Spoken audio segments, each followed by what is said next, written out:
You always push record when I'm making some kind of weird noises. Why are you making weird noises?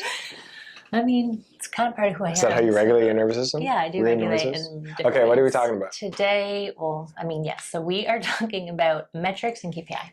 Yeah. So What does KPI stand for? Oh, doesn't even know. Key performance indicators. Yeah. Okay. Key performance indicators Key and metrics. performance indicators. So what's important? So anyone in the world of business or you've ever been in a corporate structure, a key performance indicator is essentially a metric used to track progress, right? Yeah. In sales are the key performance indicator. What are your sales, right? In the world of health, we need to track different metrics. Yeah. Okay. So we're going to talk about what we actually need to pay attention to. When I was in the world of fitness, right, things like workout tracking, right, things like cardio, things like macros, those are like big metrics, right? Yeah. Weight, those are big metrics, Mm-hmm. okay? In the world of natural medicine, not so much what we pay attention to. No. I don't We really actually encourage like not to. Yeah, I really don't want you tracking your weight all the time.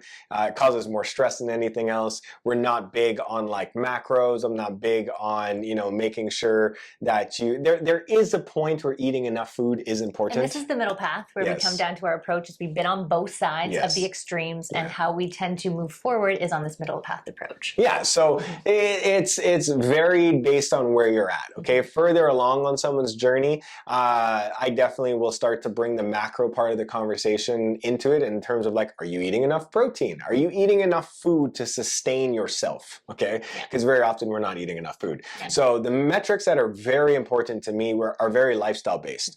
What's our sleep quality like? Actually, let's talk about our Oura ring. Yeah, let's talk about our Oura ring. You lost it. I lost my Oura ring, but I usually wear an Oura ring. So whether you use your Oura ring or, not that I'm a big fan of Fitbits or Apple Watches just because of the amount of radiation that come out of them, I'm big fans of the Oura ring, big fans of Whoop, W-H-O-O-P. Mm-hmm. They're very low in EMF and they're great for metrics in terms of what's your sleep quality like, what's your activity level like, and what is your readiness score. And the readiness score generally has to do with heart rate variability. Yeah, because when we talk about sleep, a lot of times people be like, I sleep through the night. Like I go to bed at 10 and I wake up at one time to go pee and then I wake up again at 6. So it's like, how do we know we're getting quality of sleep? So having these way of metrics to be able to track and to correlate, like what is an actual good sleep? What is your sleep cycle? Where your peaks and valleys? Well, are you getting REM sleep and deep sleep? Are you getting no deep sleep? So there are things that are important based on biofeedback that can tell us what's going on a regular basis. So if you're with us, I would highly suggest, some sort of biometric tracker, whether it's an Oura ring or a Fit or a Whoop band, just to give us an idea as to what's going on, because they do play an importance with like, are you sleeping? Where's your nervous system at? And I really find it's a great biofeedback tool in the sense of teaching clients that, I had a couple drinks and now all of a sudden my recovery's been terrible for 4 days. Yeah, and I use this a lot with the clients that I work with when we get into understanding the mental emotional realm of like how you're feeling and how you show up today. I felt really shitty today, and we go back and look at your Oura, because you can create a group and you can check in on people's data. So instead of comparing, how well you did at something, is like, how well did you sleep last night? And check in like, I see your readiness score is kind of lower. And so it's to see like, I do feel kind of off today. And when you can track it back to what your metrics are with how you're sleeping and also how you're feeling, it impacts a lot in terms of learning about your body. So this is that self-empowerment piece of just like, how am I actually feeling, and having some data to confirm. Well, it just puts us in a direction of like, okay, your readiness score isn't good. Let's look at your sleep quality. Well, sleep is great. Okay, so it doesn't relate to that. Maybe it's something more mental, emotional. Or your readiness score is poor and your sleep is poor. And it's because you're eating too late and you are watching too much TV.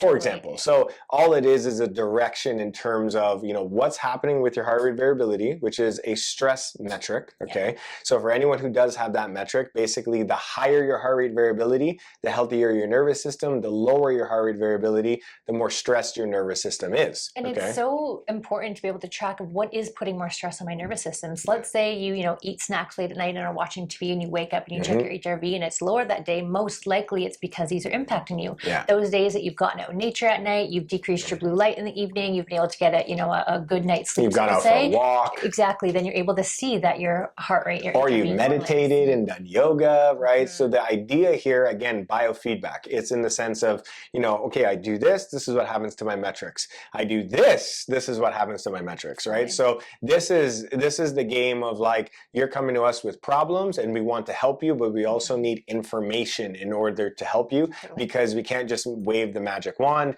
At the end of the day, it's your lifestyle that has created these issues, and we're going to basically have to reinvent what's going on with the lifestyle plus our clinical stuff in order to move the body forward in the right direction.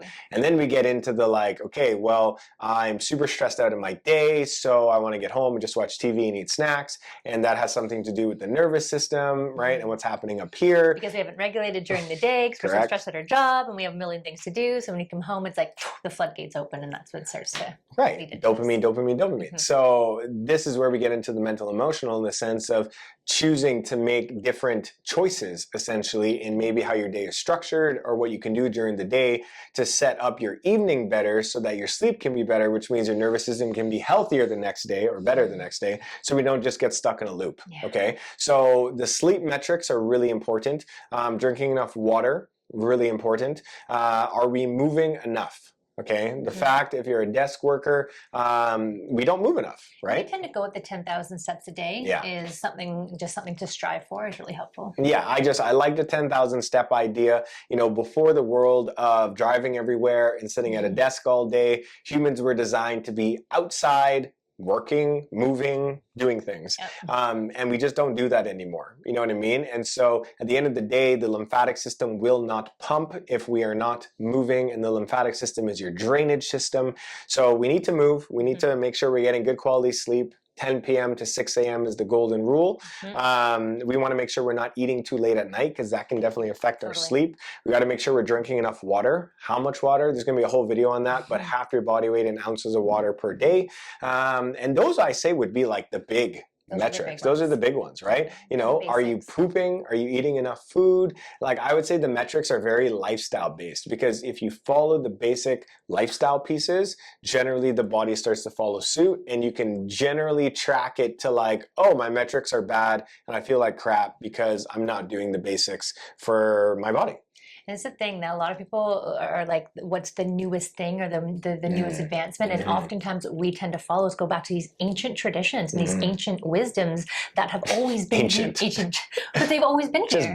Just basic, but it's tapping into that like source of basic needs, essentially, and be able to like come back to that. There's not this, it doesn't need to be all grandiose. It's just come back to the basics and the simplicity of. So oftentimes in protocol development with my clients, the key performance indicators might be like, hey, are you pooping every day? Are you actually sleeping through the night versus waking up to pee, right? Are you drinking enough water? What's going on with your bloating and gas? So my key performance indicators often relate to symptomology. Totally. And this is like what we do with children. We think of our baby. We have the same thing. We have KPIs we don't call them KPIs for our child, but it's the same type of thing. It's like, how are these basic needs being met? And this is where the KPIs start to shift over time. When the basics are working, we can start to look at other metrics, right? We look at other metrics before the basics. That's why it's important to Yes, right? So again, Oura Ring, Whoop, Band, those tend to be the favorite. It doesn't matter what you have at the end, whether it's an Oura Ring or an Apple Watch or whatever, we just want to make sure that we have something that's giving us some metrics so we can move forward, okay? Anyone relating that has a lot of nervous system stuff going on, aka who doesn't, HRV is a great score to manage and look at what's going on there. If you're someone that's looking for more of the body composition side of things, a glucose monitor is awesome. You can have a continuous glucose monitor. I don't suggest things long term, but I do suggest them in the effort to try to give us some more information as to what's happening with the body's insulin levels as that pertains to lifestyle choices, aka food choices and movement choices. But again, it all comes back to insulin and the pancreas, and it goes back to the organ systems of, the liver, gallbladder, pancreas complex. So in terms of tracking, lots of different tools out there. Something as simple as blood pressure can be great. If you're someone who's high blood pressure, that can be an awesome metric. Back in the day, people used to prick the finger every day to learn about their insulin. So obviously with technology advancements, we can basically have it in a ring or in a watch, and definitely something important that we think you should invest in. Totally.